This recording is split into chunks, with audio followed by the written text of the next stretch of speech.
Monsieur le Premier ministre, vos mensonges, relayés par une partie du gouvernement, ont transformé l'une des plus graves affaires pédocriminelles qu'ait connue notre pays en un mensonge d'État, en une affaire d'État. Depuis mardi, toutes vos déclarations ont été contredites par de nombreux journalistes, par un juge d'instruction, par un gendarme enquêteur, par des victimes de Betterham et d'anciens professeurs de l'établissement, par vous-même qui avez changé par 3 fois déjà votre version.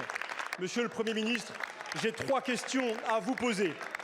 Quelles mesures avez-vous prises après avoir reçu en 1996, alors que vous étiez ministre de l'Éducation nationale, un rapport d'inspection sur Betterham faisant état de châtiments corporels et de problèmes dans la conception de la discipline dans l'établissement? Démentez-vous le juge Mirande qui affirme vous avoir reçu à votre demande en 1998 pour évoquer, avant sa libération, la situation du père Caricart, un des violeurs en série de Betterham? Quelles actions avez-vous engagées alors que vous étiez président du Conseil général chargé de la protection de l'enfance, après avoir appris auprès du juge Mirande des faits de viol sur mineurs à Betterham?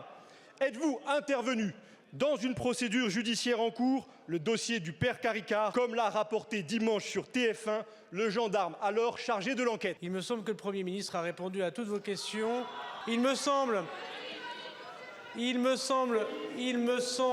que ces explications étaient extrêmement claires et que les relations qu'il y a pu y avoir entre le pouvoir politique et les informations du procureur général à l'époque méritent d'être répondues par d'autres personnes que nous.